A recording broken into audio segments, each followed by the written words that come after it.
साथियों नमस्कार। साथियों, हम जियोपॉलिटिक्स में अलग अलग चर्चाएं करते रहते हैं और हम पिछले कई वीडियोस में ये चर्चा कर चुके हैं कि किस तरह से विदेशी ताकतें हमारे देश को प्रभावित करती हैं।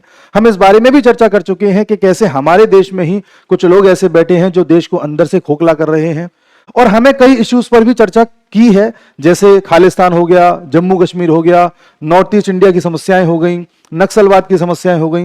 ये सारी चीजों पर हम आए दिन चर्चा करते रहते हैं। लेकिन एक विषय है जिस पर हमारा ध्यान उतना ज्यादा अभी तक गया नहीं है, विशेष तौर पर नॉर्थ इंडियंस का जितना जाना चाहिए, और वो है साउथ इंडिया की परेशानी। आखिर ऐसा क्यों है कि साउथ इंडिया में तमिलनाडु की पार्टीज, जो पॉलिटिकल पार्टीज हैं, वो कोई ना कोई एंटी इंडिया स्लोगन देती रहती हैं? ऐसा क्यों है कि वो आए दिन हिंदी के खिलाफ कुछ ना कुछ बोलते हैं? ऐसा क्यों होता है कि वो नॉर्थ इंडियंस के खिलाफ कोई ना कोई नफरत का बीज बोते रहते हैं? आपने अक्सर सुना होगा कि तमिलनाडु के लोग कुछ खुश नहीं रहते नॉर्थ इंडियंस के साथ, या उन्हें कुछ अलग सेपरेटिज्म वाली भावना उनमें आती रहती है। ऐसा क्यों है? तो इस पर चर्चा करते हैं। पहले थोड़ा सा बैकग्राउंड देखते हैं। देखिए, आप एक बात समझिए, हमारे देश में जब से हमारा देश आजाद हुआ है, अंग्रेजों ने इसके दो टुकड़े कर दिए। एक बना दिया भारत और एक बना दिया पाकिस्तान। पाकिस्तान का एक टुकड़ा पहले यहां भी था जो बाद में बांग्लादेश बन गया। ठीक है, अंग्रेज कहीं से भी अगर जाते हैं तो जाने के बाद कोई ना कोई समस्या वहां छोड़ जाते हैं जो अगले 150 साल तक देश के लोगों को परेशान करती रहती है, जो इन्होंने यहां भी किया। चलिए ठीक है, विद द टाइम क्या हुआ, हमारे देश में कुछ और समस्याएं उभर करके आई, जैसे कश्मीर का इश्यू सबको पता है। विद द टाइम खालिस्तान का मुद्दा सामने आ गया। फिर क्या हुआ, हिंदू मुसलमान के झगड़े होने लग गए इस रीजन में। फिर क्या हुआ, नक्सलवाद यहां पर पनपने लगा 60s में। धीरे धीरे हो रहा है ये सब। विद द टाइम क्या हुआ कि नॉर्थ ईस्ट में हम देख रहे हैं कोई ना कोई अलग अलग समस्याएं निकल के सामने आ रही हैं। कभी सिक्किम में कुछ हो जाता था, कभी असम में, कभी अरुणाचल में, कभी नागालैंड में, मणिपुर में, मिजोरम में। नॉर्थ ईस्ट का कोई राज्य नहीं छोड़ा। विद द टाइम हमने देखा कि महाराष्ट्र में भी कोई ना कोई समस्या हो जाती है। कभी वहां पर दक्षिण महाराष्ट्र, उत्तर महाराष्ट्र का मसला हो जाता है, कभी किसानों का कोई ना कोई मसला वहां पर हो जाता है, कभी जेन्युइन प्रॉब्लम भी होती है, वो एक अलग बात है। फिर हमने देखा था कि आंध्र प्रदेश में बड़ी इस बात की मांग उठी कि इसके दो टुकड़े कर देने चाहिए, या तेलंगाना के लोग चाहते थे कि उन्हें अलग राज्य बना देना चाहिए। विद द टाइम इसके भी दो हिस्से हो गए, ये भी हमने देख लिया। आजकल हम जो देख रहे हैं कर्नाटक में, आपने बहुत न्यूज सुनी होगी, कर्नाटक में काफी इस तरह की खबरें आ रही हैं कि वहां पर कांग्रेस के नेता ने यह कहा कि इसको एक दक्षिण भारत को अलग राष्ट्र बना देना चाहिए। वहां के किसी कांग्रेस नेता ने कोई बात कही, कभी कुछ कही, कुछ ना कुछ ये लोग कह रहे हैं कर्नाटक के बारे में भी। कर्नाटक के जो नेता हैं वो लोग। सेम तमिलनाडु में हम देख रहे हैं। तमिलनाडु में हम लंबे समय से देख रहे हैं, कभी भाषा को लेकर के, कभी 3 लैंग्वेज फॉर्मूला को लेकर के, कभी नॉर्थ और साउथ डिवाइड को लेकर के, कभी वहां की पार्टी है डीएमके, वो कहती है कि सनातन धर्म तो HIV की तरह है, इसे हटा देना चाहिए। कभी वहां पर एक पिग को वो जनेऊ पहना करके उसको सनातन धर्म को बेइज्जत करने का प्रयास करते हैं। इस तरह की अलग अलग घटनाएं हो रही हैं। लेकिन कोई एक जगह है, एक या दो स्टेट ऐसे हैं जहां पर कुछ नहीं होता। एक है गुजरात, एक है केरल। यहां पर कुछ ज्यादा खास देखने को नहीं मिलता। कारण क्या है? कारण है कि केरल के ज्यादातर लोग, ज्यादातर क्या, केरल के हर घर में से कम एक आदमी ऐसा जरूर होता है जो गल्फ में जाता है नौकरी करने के लिए। गल्फ कंट्रीज, ओमान में, सऊदी में, UAE में, कुवैत में, कतर में, इन सब जगहों पर जाता है हर घर में से कम एक आदमी। तो हर जगह डिस्टरबेंस हो रहा है, लेकिन यहां कुछ नहीं हो रहा। एक चीज। दूसरा, और यहां का आदमी विदेश में नौकरी करने जा रहा है, पैसा कमा के आ रहा है, और यहां का जो है लिटरेसी रेट भी अच्छा है, पैसा भी अच्छा है, सब कुछ अच्छा है, लेकिन वो देश में कंट्रीब्यूट नहीं कर रहा। आप बात समझ रहे हैं? आदमी पैसा कमा के तो ला रहा है, लेकिन केरला का कुछ खास ऐसा डेवलपमेंट देखने को नहीं मिलता। इंडेक्सेस में आ गए, नो डाउट, क्योंकि वो खुद बाहर पैसे कमाने जा रहा है, तो पैसे कमा के लाता है, तो अपने बच्चों को अफोर्डेबल एजुकेशन दिला पाता है, हेल्थ के लिए काम कर पाता है, चीजें कर पाता है। आदमी का पैसा होता है तो आदमी कर लेता है, ये बात सही है। लेकिन यहां पे कभी कोई डिस्टर्बेंस देखने को नहीं मिलेगा। इसका एक सुनियोजित रोड मैप है, एक प्लान है, इसलिए ऐसा नहीं होता। विदेशी ताकतें कभी नहीं चाहेंगी कि केरला में किसी तरह का डिस्टर्बेंस हो, क्योंकि अगर यहां कोई डिस्टर्बेंस हुआ तो उसकी जो लपटें हैं वो गल्फ तक भी जाएंगी, और सऊदी नहीं चाहता, UAE नहीं चाहता कि उनके देश में रहने वाले भारतीय कोई वहां पर हंगामा करे। तो वो लोग इस तरह से सिस्टम बना रहे हैं कि बाकी जगह कुछ भी होता रहे, बट यहां से वहां जाने वाले लोग वहां डिस्टर्बेंस पैदा ना करें, क्योंकि अगर यहां डिस्टर्ब हुआ तो वहां भी जो है अफेक्ट होगा। बात समझ में आ गई? ये एक बात। लेकिन हमें इस वीडियो में बात करनी है तमिलनाडु की, कि आखिर तमिलनाडु में लंबे समय से अलग अलग बातें क्यों हो रही हैं। तो मैं आपको बताऊं, आजादी से पहले तमिलनाडु और भारत के बाकी हिस्से सब बड़े अच्छे से रहते थे। तमिलनाडु में तमिल भाषा का काफी चलन था, वहां पर ब्राह्मण लोग बहुत रहते थे, हिंदुइज्म का बहुत चलन था, वहां पर हिंदी से कोई नफरत नहीं थी, और यहां तक कि उनके करिकुलम में हिंदी पढ़ाई भी जाती थी, उसके लिए एक्सेप्टेंस भी थी। लेकिन अंग्रेजों को यह चीज पसंद नहीं आ रही थी। अंग्रेजों की एक मिशनरीज हुआ करती है, या उसे उनका एक मिशन का काम होता है, जिसके तहत वो देश में कन्वर्जन कराते हैं, सबको क्रिश्चियन बनाना चाहते हैं। उन मिशनरीज का ये काम होता है। ये मिशनरीज समय समय पर भारत के अलग अलग हिस्सों में आती रही हैं। इन्होंने सबसे ज्यादा जिस हिस्से को प्रभावित किया है वो है आपका नॉर्थ ईस्ट। उसके बाद इन्होंने प्रभाव डालना स्टार्ट किया नक्सलवादी क्षेत्रों में, जहां पर जनजातियां रहती हैं, जहां पर ऐसे लोग रहते हैं जिन्हें बाहरी दुनिया का ज्यादा ज्ञान नहीं है। उन लोगों के दिमाग को ये घुमाती हैं, उन लोगों को पैसे का लालच देती हैं, कुछ चीजें फ्री में दे देती हैं, और उनसे ऐसी प्रैक्टिसेस कराती हैं ये मिशनरीज कि समय के साथ वो हिंदुइज्म छोड़ करके क्रिश्चियनिटी में कन्वर्ट होने लगे। वरना हमारे देश में क्रिश्चियंस कहां से आए? ऐसे तो आए। आज आधे से ज्यादा नॉर्थ ईस्ट में जो रिलीजन है वो क्रिश्चियनिटी है। क्यों है? वो ट्राइब्स में ज्यादातर है। आप किसी और जगहों पर भी जाएंगे, यूपी में चले जाइए, यूके उत्तराखंड में चले जाइए, हिमाचल में चले जाइए, कहीं भी चले जाइए, जहां भी ट्राइब्स रहती हैं या पिछड़े लोग रहते हैं जिनका मेन स्ट्रीम से उतना नाता नहीं है, उनको कन्वर्ट करना आसान है। वो गरीब हैं, उनको पैसे का लालच दे दो, उनको कुछ पैसे दे दो और वो कन्वर्ट हो जाते हैं, और उसमें कोई बुराई भी नहीं है। स्वामी विवेकानंद कहते भी थे कि जो धर्म आपको 2 वक्त की रोटी ना दे सके, ऐसे धर्म को जहर की तरह त्याग देना चाहिए। वही हिंदुइज्म अगर उनको 2 रोटी नहीं दे पा रहा तो अच्छा है, क्रिश्चियनिटी में कम से कम 2 रोटी तो मिल रही है उन्हें, वो उनका पर्सनल मैटर है। बट मुझे मतलब है क्रिश्चियनिटी से। क्रिश्चियनिटी किस तरह से धीरे धीरे अपने यहां पर फैल रही थी क्रिश्चियन मिशनरीज के द्वारा। अंग्रेज जानते थे कि अगर इसको साउथ इंडिया में पहुंचाना है तो सबसे पहले इनकी जो बैकबोन है हिंदुइज्म, जो इनकी बैकबोन है यहां पर ब्राह्मणवाद, उसको तोड़ो। उसके लिए एक नैरेटिव स्टार्ट करो। कभी भी कोई विचारधारा लानी होती है तो एक नैरेटिव स्टार्ट किया जाता है, एक स्लोगन बार बार बोला जाता है, जिससे कि सुनने वाली जनता उसे सच मानने लगती है और यकीन कर लेती है कि ऐसा होगा ही।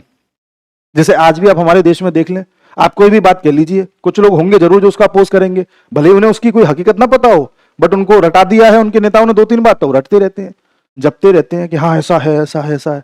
जैसे मैं कई बार वीडियो बनाता हूं तो लोग कहते हैं मणिपुर में भी तो बोलिए, उन्हें पता ही नहीं मणिपुर में क्या हो रहा है क्या नहीं हो रहा, बस उनके नेता ने उनको 2-3 चीजें रटा दी, बोलते रहते हैं टेप रिकॉर्डर की तरह। फिर जब मणिपुर में मैंने वीडियो बनाया तब वो शांत हुए, जो मेरे वाले कमेंट कर रहे थे उसमें। खैर वो एक अलग बात है।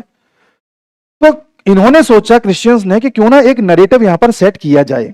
अब नैरेटिव ये सेट किया गया कि देखिए आप सब लोग, जितने भी दक्षिण भारत के लोग हैं ना, ये लोग असली इंडियंस हैं, ये लोग तो सब बाहर के हैं, ये तो आर्यंस हैं जो बाहर से आए हैं, असली तो आप लोग हो, आप लोग द्रविड़ लोग हो, द्रविड़ ही असली इंडियंस हैं। आपने भी सुनी होगी ये बात कि ये लोग तो सब आर्यंस हैं, असली इंडियंस तो असली हिंदूस तो यहां रहते हैं। ऐसा नहीं है।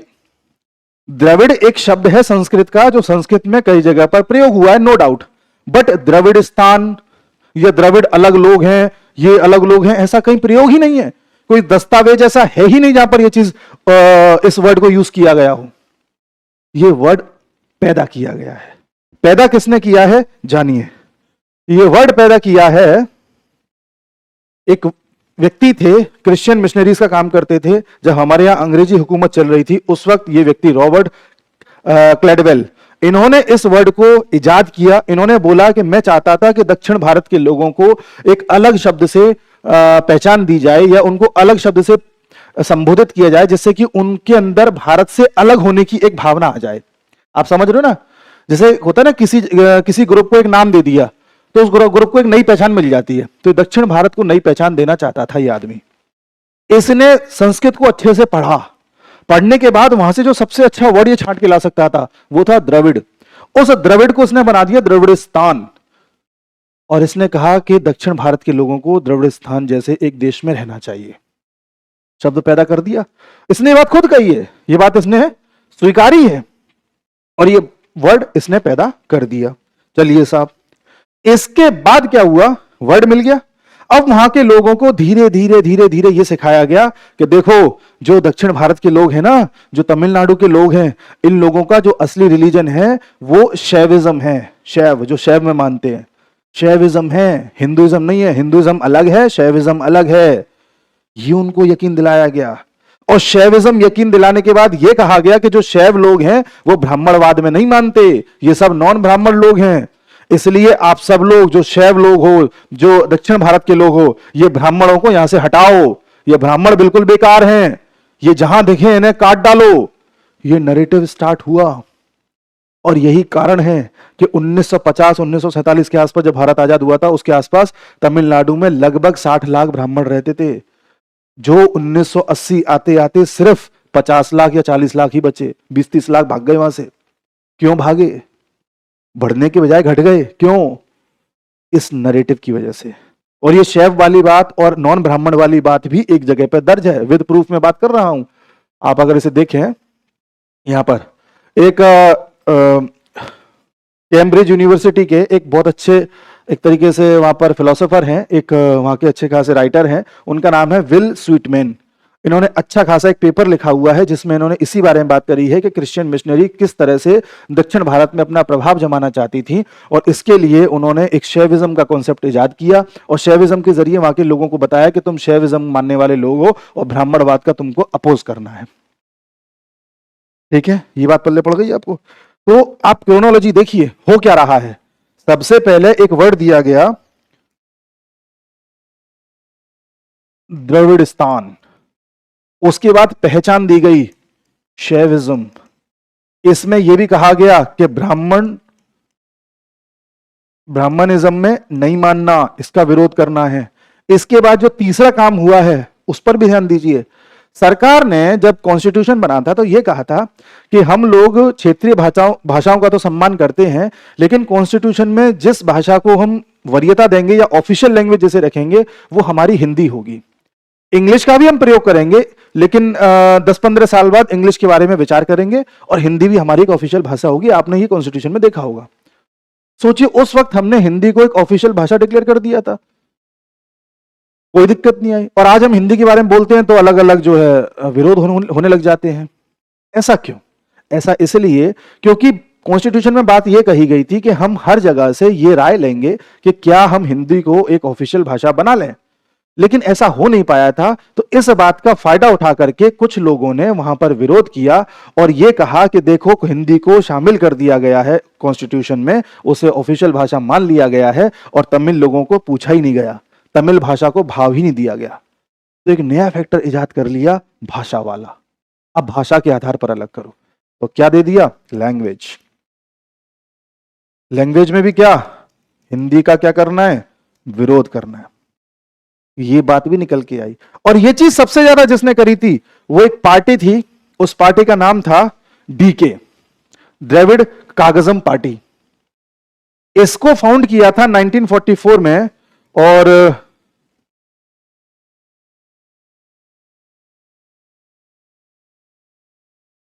वो एक पार्टी थी डीके पार्टी, द्रविड़ कंगन पार्टी। वो एक पार्टी थी डीके, द्रविड़ कंगम पार्टी।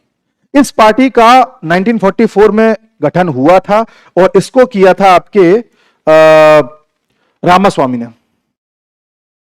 इन्होंने इसको गठित किया था। ठीक है, लेकिन धीरे धीरे क्या हुआ, जैसे जैसे इन्होंने अपनी आइडियोलॉजी को आगे बढ़ाया, जैसे जैसे ये आगे बढ़ने लगे, तो इनको ये लगने लगा कि इनकी पार्टी के लोग इनका विरोध कर रहे हैं। इनकी पार्टी में ही कुछ लोग थे जो इनके खिलाफ जाना चाहते थे, इनकी बात से सहमत नहीं थे। उन्होंने क्या किया, डीके पार्टी, द्रविड़ कंगम पार्टी, यह पार्टी 1944 में बनी थी और इसने सबसे ज्यादा इस बात का अपोज किया था कि हिंदी को तवज्जो नहीं देनी। इसने एक वर्ड द्रविड़ नाडु भी प्रपोज किया था। इनका कहना था कि हमें दक्षिण भारत को द्रविड़ नाडु या द्रविडियन नेशन के रूप में अलग से बनाना है। इस पार्टी ने ऐसा बोला था उस जमाने में। फिर इस पार्टी में ही इन्हीं के कुछ लोगों ने इसका विरोध किया। इनके जो अध्यक्ष थे रामासामी, इनका विरोध हुआ काफी ज्यादा। फिर इस पार्टी को ही आगे जाकर के टूटना पड़ा और इसमें से एक और पार्टी निकली जिसे आज हम डीएमके बोलते हैं। DMK, DMK. इस पार्टी के ही इस समय जो मुखिया हैं वो तमिलनाडु के इस समय सीएम है, और इसको पार्टी को बनाया था उस समय, उस पार्टी से टूट करके निकले अन्नादुरई ने, सीएन अन्नादुरई ने। इन पार्टी, ये जो पार्टी थी डीएमके, इसका जो मूल रूप था वो यही था, जो मूल सिद्धांत था अपनी पॉलिटिक्स चमकाने का वो यही था कि नॉर्थ और साउथ में डिवाइड करना है।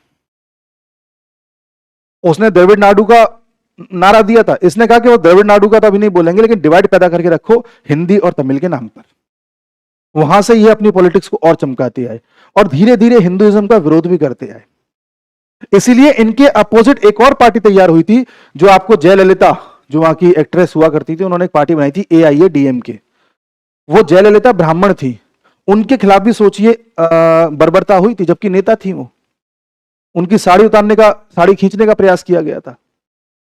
इस कदर वहां पर ब्राह्मण के प्रति हेट पैदा कर दी गई थी, और उस हेट को जो भुना रहे थे वो ये लोग थे। जो हिंदी के प्रति हेट पैदा करी गई थी उसको जो भुना रहे थे वो भी ये लोग थे। और द्रविड़ नाडु की जो शुरुआत करी थी वो इनकी पेरेंट पार्टी ने करी थी, लेकिन कहीं ना कहीं इनके दिमाग में भी वो चीज थी, लेकिन खुल के नहीं बोल रहे थे। और आज यही लोग हैं जो खुलकर के चीजें सामने लेकर के आ रहे हैं और चिल्ला चिल्ला के बोलते हैं कि भारत कभी भारत था ही नहीं। इनका एक नेता है ए राजा, इसने 2G घोटाला किया था। इनका भी कहना यही है कि भारत तो एक नेशन है ही नहीं। इन्हीं डीएमके का ही एक MP है जिसका कहना यह है कि मैंने अपने क्षेत्र में 3 बड़े मंदिर गिरवा दिए हैं जो 1 सदी पुराने थे, 100 साल से भी अधिक पुराने थे। खुल के बोलता है। इन्हीं का जो CM है वो एक पोस्टर लगवाता है, उस पोस्टर में पीछे इसरो का रॉकेट दिखाता है, उस रॉकेट पे चाइना का फ्लैग लगा हुआ है। कोई बोलने वाला नहीं है। इन्हीं की पार्टी जो है एक पोस्टर जारी करती है जिसमें एक पिग को जनेऊ पहनाया गया है। आप देखिए, इन्हीं की पार्टी ये कहती है कि हम सनातन को हटा करके मानेंगे हर तरीके से। इन्हीं की पार्टी कहती है कि सनातन धर्म एक HIV और लेप्रोसी की तरह है। सोचिए, खुल करके बोल रही है। और हमारे देश में लोगों को पता तो है कैसा बोल दिया है, लेकिन इनसे कोई कुछ कहता ही नहीं है। सोचिए, ऐसा अगर किसी दूसरे धर्म के बारे में कर दिया जाता या दूसरे धर्म के बारे में एक शब्द भी बोल दिया जाता तो कितना बड़ा बवाल हो जाता। इसी को कहते हैं हिंदुइज्म की एक्सेप्टेंस या सनातन धर्म की स्वीकार्यता। इतना विशालता है इस धर्म में, इतनी गहराई है कि हर विचार को स्वीकार लेता है। और आप ये जानिए, जो कास्टिज्म का बीज आया है, जो आज हम जातियों के आधार पर लड़ रहे हैं, ये कोई 5000 साल से नहीं लड़ रहे हैं, ये 200-300 साल से लड़ रहे हैं। और इन लोगों ने लड़वाया है, इन लोगों ने इस तरीके के नरेशंस दिए हैं, जैसे मैं अभी बता रहा हूं आपको द्रविड़स्तान के नाम पर। और आप हैरान होंगे, जो ये स्टालिन है, इसका बेटा है, देखिए, इसका बेटा है उदयनिधि स्टालिन। ये आजकल ज्यादा बयान दे रहा है। और इन्हीं स्टालिन लोगों ने मिलकर के 2022 में एक कॉन्फ्रेंस कराई थी। उस कॉन्फ्रेंस का नाम था सनातन एबोलिशन कॉन्क्लेव। पहले कॉन्फ्रेंस कराई थी, फिर 2023 में कॉन्क्लेव कराया था। सनातन एबोलिशन यानी कि हमें सनातन धर्म हटाना है। ये 2 बैठकें हुई हैं, कॉन्फ्रेंस हुई है, 2022 में हुई है, फिर 2023 में हुई है, और दोनों चेन्नई में हुई है, दोनों स्टालिन ने कराई है। और स्टालिन लोगों ने, स्टालिन के परिवार ने ऐसे ऐसे शब्दों को कोट किया है, जो मैं शब्द अभी इतनी देर से आपको बता रहा था। द्रविड़स्तान, हिंदी को अपोज करना, नॉन ब्राह्मण वाला, सनातन को हटा देंगे, और ये सारी चीजें। और ऐसे ऐसे लोगों का सहारा लिया है अपनी कॉन्फ्रेंस में, जिन लोगों ने कभी इसका विरोध किया ही नहीं है। जैसे बाबा साहब अंबेडकर का सहारा लिया है। बाबा साहब अंबेडकर ने कभी ये नहीं कहा कि हम सनातन का विरोध करते हैं या हम किसी का विरोध करते हैं। उन्होंने ये कहा था कि इस चीज में ये कमियां हैं, उस चीज में वो कमियां, सिर्फ कमियों को उजागर किया था और कहा था कि इसमें दूरी, इन कमियों को दूर करना चाहिए। लेकिन ये लोग बाबा साहब को भी ऐसे पेश करते हैं कि बाबा साहब किसी चीज के खिलाफ थे क्या। जैसे वो, जैसे महान हस्ती किसी चीज के खिलाफ नहीं हो सकती, ये छोटे लोग ही हो सकते हैं जैसे ये लोग हैं। लेकिन ये लोग प्रोजेक्ट करते हैं, ऐसे ऐसे पेश करते हैं ताकि जनता को भड़काया जा सके। और ये सब हो कैसे रहा है, ये लोग इतना सब कर कैसे पा रहे हैं?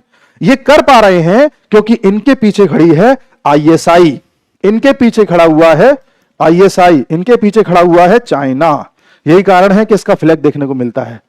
अब ISI कैसे खड़ा हुआ है, ये लोग कैसे ऑर्गेनाइज करा रहे हैं, ये भी देखिए। न्यूज में भी इसका नरेशन तय किया जाता है। आप जो भी न्यूज देखते हैं, कुछ न्यूज रिपोर्टर्स हैं, कुछ यूट्यूबर्स हैं, कुछ ऑथर्स हैं, जो जानबूझ के ऐसे लेख लिखते हैं जिससे कि आपको यह लगेगा कि हमारे भारत की सरकार कुछ गलत कर रही है इन लोगों के साथ। और इन सब में पूरा एक नेक्सस काम करता है। किस तरीके से करता है ये भी देखिए। देखिए, ये एक व्यक्ति है, इसका नाम है पीटर फ्रेडरिक। ठीक है, ध्यान से सुनना। ये साउथ एशियन एक्सपर्ट माना जाता है, रिपोर्टर है ये, लोग इसे कहते हैं कि साउथ एशियन एक्सपर्ट है। ये साउथ एशिया यानी कि भारत, पाकिस्तान, बांग्लादेश, इधर उधर की खबरें छापता रहता है और ये खबरों में जानबूझ के इस तरीके से खबरों को पेश करता है जैसे हिंदुइज्म सबसे बेकार है, भारत की सरकार बेकार है, एंटी इंडिया, एंटी हिंदुइज्म, इस तरह की खबरें छापता है। और ये खबरें छाप पाता है इसके इन्फ्लुएंस में। ये है भजन सिंह भिंडर, ये यूएस में नागरिकता लेकर के बैठा हुआ है और भजन सिंह भिंडर का ये दोस्त है, इसके कहने पर ये काम करता है और ये इसको फंडिंग देता है। और भजन सिंह भिंडर वास्तव में दिख तो सिख रहा है लेकिन ये सिख है नहीं, नकली सिख बन के बैठा हुआ है। इसका असली नाम है मेजर इकबाल चौधरी और ये आईएसआई का एजेंट है। इसके कहने पर ये खबरें छापता है और इनके खबरें छापने पर ये लोग अपना एजेंडा सेट करते हैं, इनको फंडिंग मिलती है और ये लोग अच्छी खासी बैकिंग प्राप्त किए हुए हैं आईएसआई से, तब जाकर इंडिया में कॉन्फ्रेंस करते हैं, अपना नैरेटिव सेट करते हैं, जनता में इस बात को फैलाते हैं। और इस चीज के बारे में अगर कोई बोल दे तो इन्होंने अपने और एजेंट सेट कर रखे हैं, वो उन लोगों से बोलते हैं कि अरे आप तो भक्त हैं। आप देखिए, आज आप जैसे मैं वीडियो यूट्यूब पर डालूंगा, आप देख लेना, कुछ लोग डेफिनेटली कमेंट करेंगे कि अरे आप तो भक्त हैं। उन्हें सच सुनना पसंद नहीं है जबकि मैं हर चीज का प्रूफ पेश कर रहा हूं। इस कदर माइंड वॉश किया जाता है। कुछ यूट्यूबर्स हैं जानबूझ के ऐसे वीडियोस बनाते हैं जो एंटी गवर्नमेंट होते हैं, हर चीज एंटी गवर्नमेंट, वो सब फंडेड है। और एक एजेंसी पकड़ी भी गई थी न्यूज की कुछ 2-3-4 महीने पहले, जो विदेशों से, चाइना से पैसा लेती थी और यहां पर काम चला रही थी, जिसमें कई पत्रकारों का नाम भी आया था जिन्हें आप बड़े अच्छे से जानते हैं। खैर, अब ये कॉन्फ्रेंसेस हो रही हैं, इस तरह के नारे लग रहे हैं, तमिलनाडु में एक ग्राउंड पैदा किया गया है जिससे इन लोगों को वोट मिलते रहे। वो बात तो सही है, लेकिन जनता भी तो इन सबका नाटक देख रही है ना लंबे समय से। उसी जनता में से एक आदमी बाहर निकल के आता है, एक्स आईपीएस।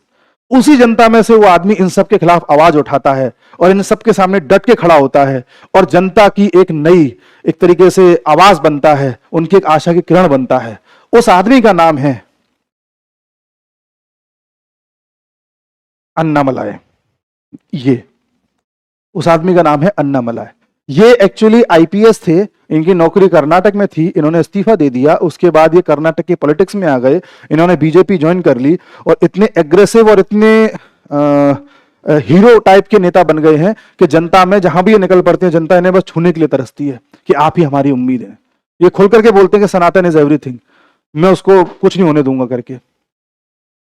और ये एकमात्र ऐसे नेता हैं जिसकी पीठ प्रधानमंत्री मोदी ने थपथपाई थी। आज तक मोदी ने किसी की पीठ नहीं थपथपाई, ये पहले नेता है। और इतने ज्यादा आजकल वायरल चल रहे हैं कि नॉर्थ इंडिया में भी लोग इनको पसंद कर रहे हैं। ये वहां की एक नई पहचान, नई उमंग बनके, नई ऊर्जा बनकर सामने आ रहे हैं। और ऐसा माना जा रहा है कि बीजेपी को तो फायदा देंगे तमिलनाडु में, बीजेपी को फायदा हो नुकसान हो हमें उससे लेना देना नहीं है। हमें लेना देना इस बात से है कि जो फॉल्स नैरेटिव सेट किया जा रहा है देश को तोड़ने का, हमें वो बचाना है, हमें देश बचाना है, हमें खालिस्तान का मुद्दा खत्म करना है, हमें कश्मीर का मुद्दा खत्म करना है, हमें द्रविड़स्तान का मुद्दा खत्म करना है, हमें इनसे मतलब है। अब इस मुद्दे को खत्म करने में जो भी पार्टी हमारी सहायता करेगी हम करेंगे, चाहे वो बीजेपी हो, चाहे कल को कोई नई पार्टी आ जाए। हमें पार्टी से क्या करना है, ये चीज हमें पता होनी चाहिए।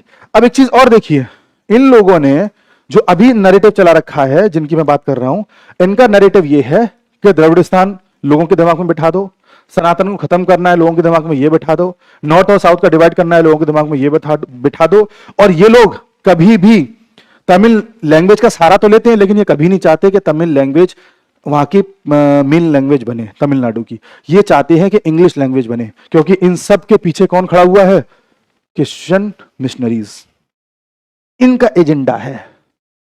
तो जो चीज क्रिश्चियन मिशनरीज ने स्टार्ट करी थी वो आज भी चल रही है। उसमें धीरे धीरे आईएसआई शामिल हो गया, उसमें धीरे धीरे चाइना शामिल हो गया, यहाँ के कुछ जयचंद या यहाँ के गद्दार शामिल हो गए और वो अपनी पॉलिटिक्स चमकाने के लिए आज भी उस चीज को आगे बढ़ा रहे हैं।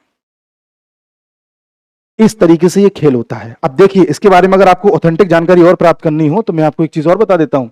एक किताब छपी थी, किताब का नाम है 10 things about Periyar Dravidian parties.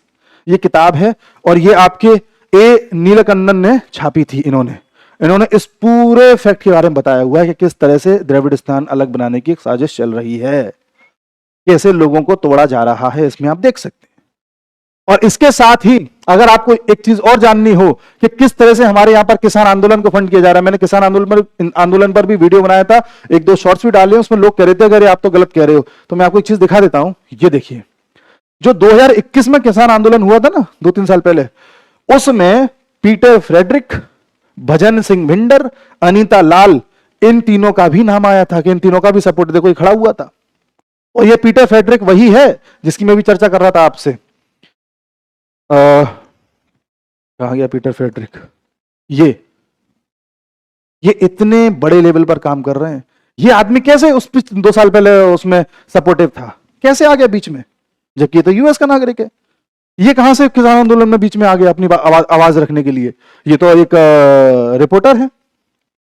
Nexus ऐसे काम करता है, और जब भी इंडिया में चुनाव होना होगा ये ऐसे काम करेंगे। ये कभी नहीं चाहेंगे भारत में ऐसी पार्टी आ जाए जो भारत को एक करने की कोशिश करे। इसलिए देख लीजिए आप, अभी चुनाव होने वाले हैं मार्च अप्रैल में, और इन लोगों ने अपना जो प्रोपेगेंडा है ये पिछले सितंबर से चला रखा है। पिछले सितंबर 2023 से लगातार जो स्टालिन परिवार है ब्राह्मणवाद पर या हिंदुइज्म पर या सनातन पर कुछ ना कुछ बोले जा रहा है। लगातार इनके रिमार्क्स आ रहे हैं। ये हाल फिलहाल की घटना है, ये होगा। किसान आंदोलन भी देख लीजिए, हो गया स्टार्ट एकदम से। आप देख लीजिए, खालिस्तान का मुद्दा तो चल ही रहा है, नॉर्थ ईस्ट में आप जान ही रहे हैं। इस साजिश को समझिए, बहुत गहरी साजिश है। देश के खिलाफ मत हुई, पार्टी के खिलाफ मत हुई, अपनी संस्कृति के खिलाफ मत हुई। आपको विरोध करना है करिए, खूब करिए, लेकिन आप कम से कम एक बार क्रॉस वेरीफाई तो कर लीजिए गूगल पे जाकर के कि जो आपका नेता, जो आपके लोग आपको सिखा रहे हैं, समझा रहे हैं, पढ़ा रहे हैं, दिखा रहे हैं, क्या वो सत्य है भी कि नहीं है। मिलते हैं अगले लेक्चर में, तब तक के लिए नमस्कार।